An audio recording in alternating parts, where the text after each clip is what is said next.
ہمارے ذہنوں میں جو معیارات بیٹھے ہوئے ہیں وہ کیا ہے؟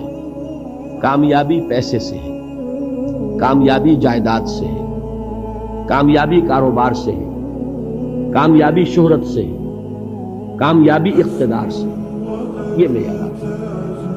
جو جتنا دولت مند اتنا کامیاب، جو جتنا مشہور اتنا کامیاب، جو جتنا پاپولر اتنا کامیاب، جو حکومت پر پہنچ گیا کامیاب، جس نے بڑا کاروبار جما لیا کامیاب، جس نے بہت جائیداد بنا لی کامیاب۔ یہی ہے اصل میں ساری بس کی گانٹھ۔ جو تصور کامیابی کا ہوگا اسی کے مطابق آپ کی بھاگ دوڑ ہوگی، اسی کے لیے جد و جہد ہوگی، اسی کے لیے توانائیاں صرف ہوں گی، اسی کے لیے دن رات کی مشقت ہوگی۔ یہ ہے اصل شے جس کی یہاں نفی ہو رہی ہے۔ کامیابی دولت سے نہیں، کامیابی شہرت سے نہیں، کامیابی اقتدار اور طاقت اور حکومت سے نہیں، بلکہ کامیابی ہے ایمان سے، عمل صالح سے، تواصی بالحق سے، تواصی بالصبر۔ آپ غور کیجئے اس نقطہ نظر کا، اس ایٹیچیوڈ کا، یہ جو مینٹل ایٹیچیوڈ ہے، اس کا بدل جانا ہی انسانی شخصیت کے اندر انقلاب پر پڑتا ہے۔ اب آپ کا نتیجہ کیا نکلا؟ اگر تو دولت سے کامیابی ہوتی تو قارون بہت کامیاب تھا، اگر حکومت سے کامیابی ہوتی تو فرعون اور نمرود بہت کامیاب تھا۔ کامیابی ان سے نہیں ہے۔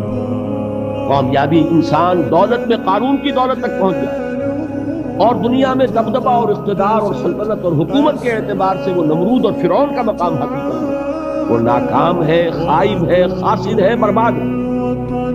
اور ابو ذر غفاری کامیاب ہے، چاہے ان کے پاس کچھ نہیں، جھونپڑی تک نہیں، کوئی گھر نہیں۔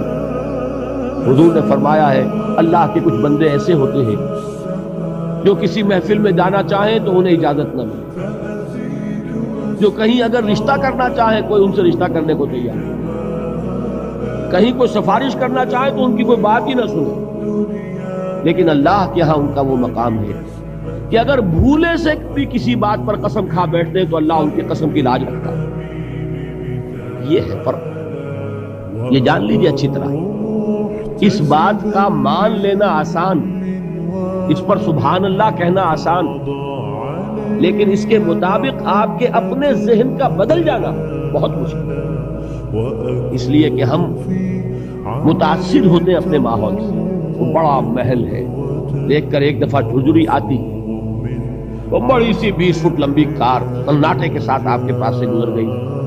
ایک دفعہ اعصاب کے اندر ارتعاش ہوتا ہے، محسوس ہوتا ہے بڑے یہ نصیبے والے لوگ ہیں، بڑے خوش نصیب، بڑے کامیاب، حالانکہ کچھ معلوم نہیں کہ یہی سب سے بڑی بدنصیبی ہے۔ ہو سکتا ہے کہ یہی سب سے بڑی ناکامی ہے۔ اگر ذہنوں میں یہ بات بیٹھ جائے کامیابی کس شے سے، یہی وجہ دیکھیے قرآن مجید میں بارہا آپ دیکھیں اولئک ھم المفلحون، یہ ہے لوگ کامیاب ہیں۔ آج یہ آپ نے نماز میں وہ آیات سنی، یا ایھا الذین آمنوا ارکعوا واسجدوا واعبدوا ربکم وافعلوا الخیر لعلکم تفلحون۔ اے ایمان والو، رکوع کرو، سجدہ کرو، اپنے رب کی پرستش اور بندگی کرو اور اچھے کام کرو تاکہ تم کامیاب ہو جاؤ۔ تو کامیابی کن چیزوں سے ہے؟ یہ ہے سب سے بڑا سبق۔ یہ ہمارے دل میں اگر بات بیٹھ جائے، ٹھک جائے، زندگی بدل جائے گی، صبح و شام بدل جائیں گے، نقشے بدل جائیں گے، بھاگ دوڑ کا رنگ بدل جائے گا، ویلیو سٹرکچر بدل جائے گا۔ آج وہ ایک چیز نہایت اہم نظر آ رہی ہے، کل نہایت غیر اہم نظر آئے گی۔ جیسے کہ حضور کی حدیث ہے، مالی ولی الدنیا، مجھے تمہاری اس دنیا سے کیا سروکار ہے، انما مثلی کراکب استظل تحت شجرۃ ثم راح فترکها، میری مثال تو اس سوار کی سی ہے جو تھوڑی دیر کے لیے درخت کے سائے میں ٹھہرتا ہے سستانے کے لیے، پھر وہ اپنا راستہ لیتا ہے۔ اسے اس درخت سے مستقل تعلق اس کا نہیں ہے، وہ اس کا گھر نہیں، وہ اس کی منزل نہیں۔ اسی طرح یہ دنیا میرا گھر نہیں ہے۔ اب دیکھیے ہم کہتے ہیں انا للہ و انا الیہ راجعون، ہم تو مسافر ہیں، ہم اللہ کے پاس سے آئے، اللہ کی طرف ہمیں لوٹ جانا ہے۔ کن فی الدنیا کانک غریب و عابر سبیل، حضور فرماتے ہیں دنیا میں ایسے رہو جیسے کہ تم اجنبی ہو یا راہ چلتے مسافر. لیکن یہ طرز عمل کب ہوگا؟ جبکہ یہ آیت ہمارے ذہنوں کے اندر بیٹھ گئی ہو. والعصر ان الانسان لفی خسر الا الذین آمنوا وعملوا الصالحات وتواصوا بالحق وتواصوا بالصبر. یہ ہے اصل بات جو میں نے عرض کیا تھا کہ میں بتاؤں گا صحابہ کیوں ایک دوسرے کو یاد کرتے. اس لیے کہ دیکھیے جیسے برف باری اگر ہو رہی ہو، آپ باہر نکلیں گے تو برف آپ کے کپڑوں پر جم جاتی ہے، تو آپ جھٹکتے ہیں کپڑوں کو تاکہ برف ہٹ جائے. ہمارے ایمان پر اس دنیا میں رہتے ہوئے جب ہم متاثر ہوتے ہیں ماحول سے تو گردہ آ جاتا ہے، برف پڑ جاتی ہے. اس کو جھٹکتے رہنے کی ضرورت ہے، اور وہ جھٹکنے کی بہترین اور مؤثر ترین شکل یہی ہے کہ یاد رکھو کامیابی ان چیزوں سے نہیں ہے. چمک دمک جو ہے دنیا کی، یہ ساری چمک دمک جو تمہیں رجھا رہی ہے، جو تمہیں اپنے اندر گم کیے ہوئے.